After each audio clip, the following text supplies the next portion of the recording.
Hello दोस्तों, स्वागत है आपका हमारे नई वीडियो में। तो इस वीडियो में हम अपने बिल्डिंग मटेरियल एंड कंस्ट्रक्शन का चैप्टर सेकंड डिस्कस करेंगे। चैप्टर वन हमने ऑलरेडी डिस्कस कर लिया है। तो जो हमारा टॉपिक है वो आता है सबसे पहला ब्रिक्स। तो ब्रिक्स हमारा जो होता है the artificial material of construction in the form of clay blocks of uniform size and shape are known as bricks. जिसे हम आसान भाषा में ईंट कहते हैं ना, वो आर्टिफिशियल मटेरियल मतलब तैयार करा हुआ एक कंस्ट्रक्शन मटेरियल होता है जो क्ले ब्लॉक्स के फॉर्म होते हैं। जो हमारा क्ले एक सबस्टेंस होता है ना, उससे बना हुआ होता है यूनिफॉर्म शेप एंड साइज का। एक समान उसका आकार होता है और एक समान उसका जो पूरे बनावट होती है वो एक समान होती है, तो उसे हम ईंट कहते हैं। The common brick is one of the oldest building material and it is extensively used at present as a leading material of construction because of its durability, strength, reliability, low cost, easy availability, etc. तो जो हमारा build common हमारा जो brick है ना, वो हमारा बहुत ही एक कॉमन मटेरियल है। जो हम इंजीनियरिंग एस्पेक्ट से देखें अगर, तो हमारा बहुत ही एक कॉमन और इम्पोर्टेंट मटेरियल है जो हमारा हर जगह यूज़ होता है। और इसका जो मेन कारण है वो यही है कि वो बहुत ज़्यादा ड्यूरेबल होता है, बहुत ज़्यादा सख्त होता है या कठोर होता है। उसके अंदर बहुत ज़्यादा स्ट्रेंथ होती है, क्षमता होती है, रिलायबिलिटी भी होती है उसके अंदर। मतलब हम उस पर निर्भर रह सकते हैं कि वो बहुत ही स्ट्रॉन्ग है, मजबूत है, और वो कम लागत में हमें प्रोवाइड होता है। इसके अलावा आसानी से मिल जाता है। अगर हम उसके यूजेस पे आएँ तो the bricks are commonly used for construction of walls, common roofs, floor and edge course aggregate for concrete work in foundation, under floors etcetera. इसके जो यहाँ पे यूजेस लिखे हुए हैं, ये इसमें यही बताया गया है कि हमारा जो ब्रिक्स है वो कंस्ट्रक्शन में कहाँ कहाँ यूज़ होते हैं। जैसे दीवारों में हो गया, कॉलम्स में हो गया, छतों में हो गया, फ्लोर्स में हो गया, और कोर्स एग्रीगेट यूज़ होता है, कंक्रीट वर्क में यूज़ होता है, फाउंडेशन वगैरह, अंडर फ्लोर्स एटसेट्रा। तो अगर हम अपने नए टॉपिक में चलें तो हमारा है प्रॉपर्टीज़ ऑफ गुड ब्रिक अर्थ। तो जो हमारी विशेषता क्या होनी चाहिए एक अच्छे ईंट की, वो यहाँ पे दिखाया गया है। तो आप इसे देख सकते हैं। जो इसका पहला पॉइंट है, इट मस्ट बी होमोजीनियस। जो मैंने कहा कि मतलब वो एक समान होना चाहिए, होमोजीनियस, उसके अंदर कोई मिलावट नहीं होनी चाहिए। शेप एंड साइज एकदम परफेक्ट होना चाहिए। कोई ऐसा ना हो कि एक तरफ शेप बहुत अच्छा है और एक तरफ खराब है। दूसरा जो इसका पॉइंट आता है वो लिखा हुआ है, all the ingredient should be in proper proportion. उसमें जो हमारी एक अच्छी ब्रिक होनी चाहिए ना, उसके अंदर जो भी इंग्रेडिएंट है, उसके अंदर जो भी तत्व है, वो एक समान मिले हुए होने चाहिए। ये नहीं कि इसमें कुछ ज़्यादा है और कुछ बहुत ही कम है। तीसरा पॉइंट आता है, it must be free from pebbles and lumps. उसके अंदर कोई भी पेबल्स या फिर लम्प्स नहीं होने चाहिए। चौथा पॉइंट हमारा आता है, it should not contain vegetable and organic matter. ईंट के अंदर हमारा कोई भी वेजिटेबल या फिर ऑर्गेनिक मैटर नहीं होना चाहिए। पांचवा पॉइंट आता है, it should have enough resistance to fire. Fire के प्रति प्रतिरोध कर सके, मतलब आग का प्रतिरोध कर सके। और जो हमारा चौथा आता है, it should have minimum compressive strength of 35 kg पर सेंटीमीटर क्यूब। उसकी जो मिनिमम कंप्रेसिव स्ट्रेंथ होनी चाहिए वो 35 kg पर सेंटीमीटर क्यूब होनी चाहिए। तो अगर हम इसमें आगे देखें तो इसमें आता है रॉ मटेरियल फॉर ब्रिक। जो जो हमारे रॉ मटेरियल होते हैं ना ब्रिक के कंस्ट्रक्शन में, जो हमारा ब्रिक जिससे हमारे ब्रिक बनते हैं, वो सब यहाँ लिखे हुए हैं। तो इन पे हम एक एक करके देखते हैं। तो जो हमारा पहला आता है सिलिका, उसका क्या काम है, प्रिवेंट क्रैकिंग एंड श्रिंकेज। जो हमारे ईंट बनती है ना, उसमें उसमें दरार ना आए और वो सिकुड़ ना जाए। श्रिंकेज को सिकुड़ना कहते हैं। उसमें कोई भी दरार या फिर श्रिंकेज नहीं आनी चाहिए। दूसरा जो है हमारा आयरन ऑक्साइड है। ये क्या करता है, it gives red colour and strength. ये हमारी ईंट को लाल कलर प्रोवाइड करता है एंड उसको मजबूती भी देता है। तीसरा जो पॉइंट आता है वो है magnesia, small amount to reduce shrinkage. ये भी स्मॉल अमाउंट में यूज़ की जाती है ब्रिक मैन्युफैक्चरिंग में, ताकि श्रिंकेज को प्रिवेंट कर सकें। चौथा आता है lime, act as a binder. आपने देखा होगा कि जो हमारा लाइम है ना, सीमेंट भी हमारा मोस्टली जो 60 से 65% होता है वो हमारा लाइम होता है, और ब्रिक्स में भी यूज़ होता है, जो एक्ट एज अ बाइंडर। ये मतलब मॉलिक्यूल को जोड़ने का काम करता है। और जो हमारा लास्ट आता है वो है एल्यूमिनिया। ये हमारा चीफ कॉन्स्टिट्यूएंट होता है, मतलब मुख्य जो हमारा इंग्रेडिएंट होता है वो हमारा एल्यूमिनियम होता है। Contains about 20 to 30%, impacts plasticity to the earth, its moulding easily. जो हमारा प्लास्टिसिटी होता है ना, जो हमारे ईंट जब सेट नहीं हुई है, तो ये एल्यूमिनियम हमारी बहुत हेल्प करता है उसमें, ताकि हम जो हमारी ईंट है ना, उसको अच्छे से उसको साइज़ दे सकें, शेप और साइज़ उसको दे सकें। और जो हमारा नेक्स्ट टॉपिक आता है वो आता है हार्मफुल इंग्रेडिएंट्स इन ब्रिक्स। तो जो जो हमारे हार्मफुल इंग्रेडिएंट है ना, जो ब्रिक के अंदर नहीं होने चाहिए, वो सब यहाँ पे लिखे हुए हैं, जैसे कि alkalis, vegetation and organic matter, pebbles. ये ऊपर भी कवर हो गया था पॉइंट में। आगे चलें अगर, तो हमारा आता है मैन्युफैक्चरिंग ऑफ ब्रिक्स। यहाँ से बहुत ही इंपॉर्टेंट है, तो इसको ध्यान से पढ़िए। जो हमारा मैन्युफैक्चरिंग ऑफ ब्रिक्स है, किस किस तरीके से हमारी जो ब्रिक बनती है, वो सारे स्टेप्स यहाँ लिखे हुए हैं। तो एक एक करके इन पर नज़र डालते हैं। The following operation are involved in the process of manufacturing of bricks. तो जो हमारा फर्स्ट स्टेप आता है उसमें आता है सिलेक्शन ऑफ क्ले। क्ले का सिलेक्शन करना है। Selecting the good quality clay soil free from stones, gravels, organic matter और हार्मफुल इंग्रेडिएंट। जो हम सिलेक्शन करेंगे ना क्ले का, वो गुड क्वालिटी की क्ले होनी चाहिए, जिसमें कोई भी पत्थर, कंकड़, ऑर्गेनिक मैटर और हार्मफुल इंग्रेडिएंट्स ना हो। हार्मफुल इंग्रेडिएंट्स मैंने आपको पहले बता दिया कि कौन कौन से हैं। दूसरा जो आता है इसमें हमारा, वो है प्रिपरेशन ऑफ क्ले। तो प्रिपरेशन ऑफ क्ले में हम देखेंगे, dig the selected clay soil, weather the clay by spreading it out to soften naturally 7 to 14 days। तो जो हमारे क्ले की प्रिपरेशन होती है ना, पहले तो हम जो अपनी क्ले है उसको हम पहले मिट्टी से निकाल लेंगे, उसके बाद उसको वेदर करेंगे। वेदर मतलब exposure to sun, rain, air the clay by spreading it out to soften naturally. मतलब जो हमारी क्ले है ना, उसको हम एनवायरनमेंट के एक्सपोजर देंगे उसको। जैसे धूप में उसको एक्सपोजर दे दिया, मतलब उसमें धूप को खुला छोड़ दिया, धूप में, बारिश में, हवा में, ताकि वो नेचुरली सॉफ्ट हो जाए। उसके बाद आता है tempering the clay by adding water and kneading, bracket में लिखा हुआ मैंने यहाँ पे, मिक्सिंग और pressing to get a workable consistency. अब हम उसको टेम्पर करेंगे। टेम्पर मतलब उसको किसी इंस्ट्रूमेंट की हेल्प से उसको प्रेस करेंगे और पानी, पहले उसमें पानी मिलाएंगे, फिर उसको टेम्पर करेंगे। यहाँ पे लिखा हुआ है temper and water and kneading, mixing और प्रेसिंग। यहाँ पे इसका मतलब यही है कि इस पूरी प्रोसेस में यहाँ पे हम उसको पहले पानी से गीला करेंगे और उसको टेम्पर करेंगे, मतलब प्रेशर लगाएंगे उस पर किसी इंस्ट्रूमेंट से, ताकि वो वर्केबल, उसकी कंसिस्टेंसी बन जाए। उसके बाद जो थर्ड आता है वो है हमारा moulding. Shape the clay into bricks by hand और मशीन। जो हमारी मोल्डिंग है ना, कि मतलब उसको आकार देना है, तो हम उसे किस किस तरीके से आकार दे सकते हैं। एक तो हाथ की मोल्डिंग यहाँ पे लिखा हुआ, और एक मशीन की हेल्प से हम उसे मोल्डिंग मतलब आकार दे सकते हैं। जो हमारा चौथा आता है इसमें, वो है हमारा drying. Air dry bricks to reduce moisture content. जो हमारा ये ब्रिक्स है ना, उसमें कोई भी मॉइस्चर कंटेंट नहीं होना चाहिए, वरना वो आगे जाके उसकी स्ट्रेंथ पे असर डालता है। तो यहाँ पे ये लिखा हुआ है कि उसको एयर के कांटेक्ट में से लाना है, ताकि उससे सारा जो मॉइस्चर कंटेंट है वो उड़ जाए। और जो हमारा इसमें नेक्स्ट स्टेप आता है वो है burning the dried bricks in kilns to harden them. Kiln मतलब यहाँ पे भट्टी है, इससे कि हमें जो हमारी ब्रिक्स जो हमारी हमें ड्राई करी ना, उसके बाद हमें उन सूखी हुई ब्रिक्स को भट्टी में डालना है, तब ताकि वो उससे हमें मजबूत हो जाए, हार्डन हो जाए।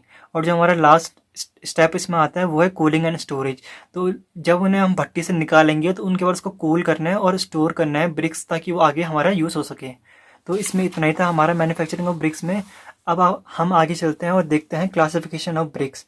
तो हमारा जो ब्रिक्स है ना, वो दो तरीके से क्लासीफाई किया जाता है। एक तो हमारा सन ड्राइड और कच्चा ब्रिक्स, और एक हमारा बर्न और पक्का ब्रिक्स। सन ड्राइड, आप जहाँ से नाम से पता चल रहा है कि मतलब इनको सिर्फ धूप में सुखाया गया है, इसलिए इन्हें कच्चा ब्रिक्स कहा गया है। और जो आपका सेकंड है वो है बर्न ब्रिक्स और पक्का ब्रिक्स। तो जो हमारा पहला ब्रिक्स आता है, ब्रिक्स का टाइप आता है, वो है सन ड्राइड और कच्चा ब्रिक्स।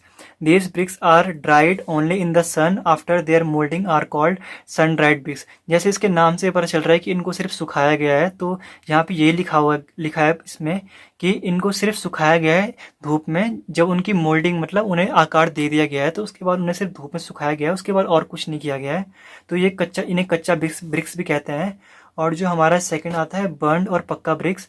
तो ये जो ब्रिक्स है ना, the bricks which are burn in the clamp और kiln after moulding and drying are called pucca bricks. इस टाइप की जो हमारे ब्रिक्स होती है ना, उनको क्लैम्प में बर्न किया जाता है। क्लैम्प या फिर किल्न में मतलब हमारे एक भट्टी टाइप की होती है, जहाँ उन्हें आकार देने के बाद और उन्हें सुखाने के बाद भट्टी में डाला जाता है। मजबूती प्रोवाइड करने के लिए हम उन्हें भट्टी में डालते हैं।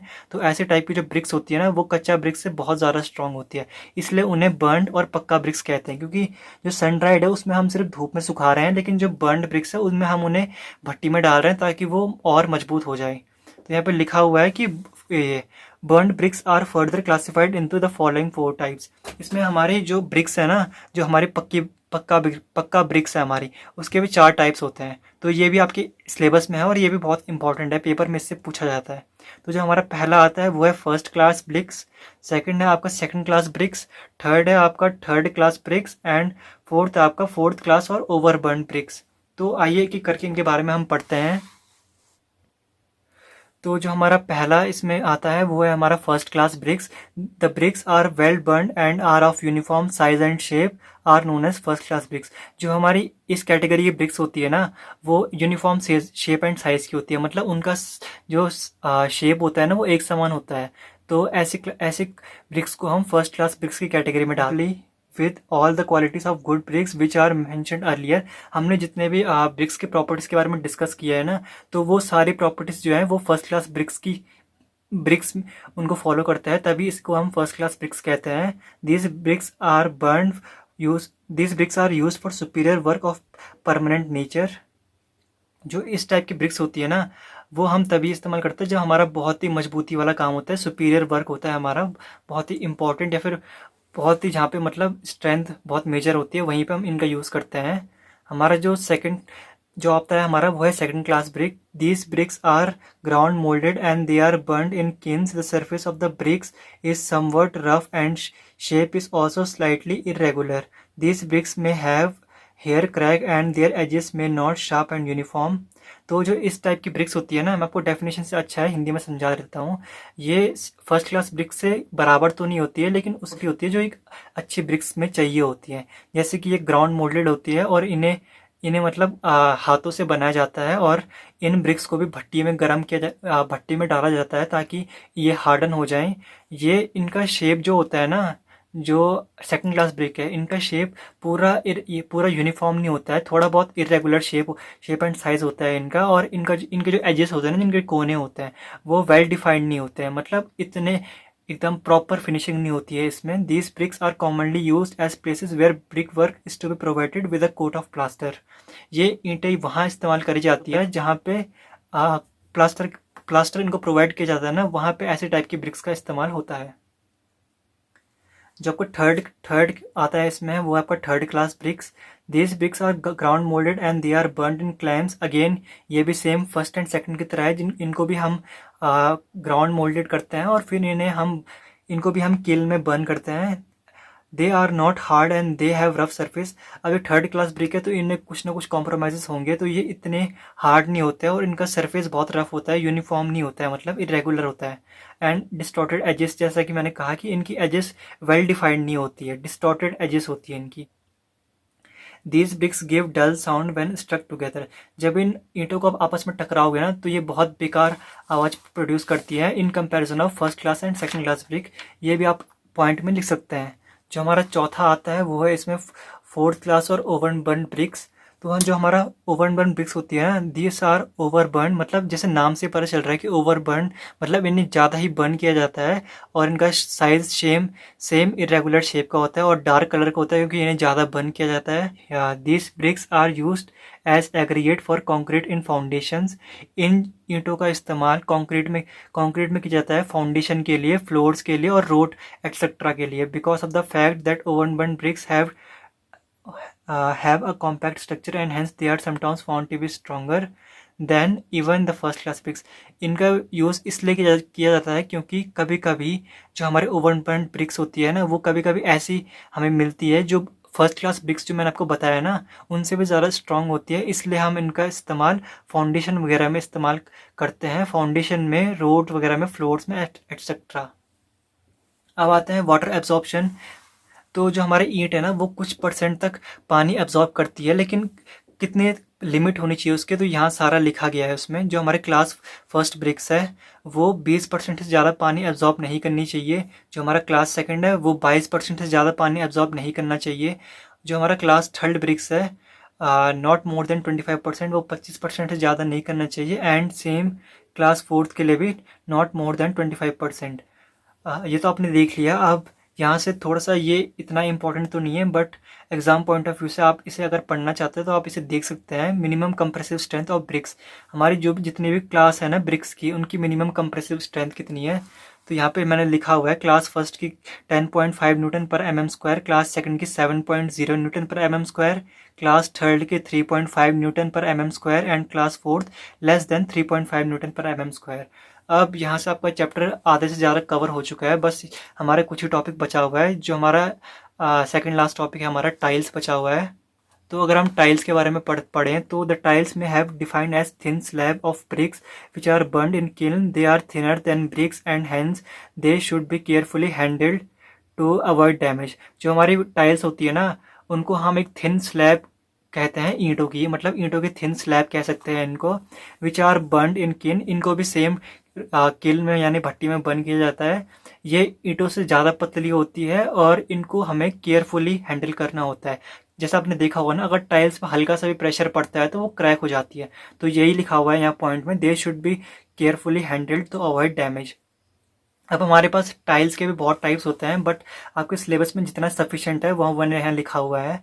Types of tiles according to their use the tiles are divided into following 5 types.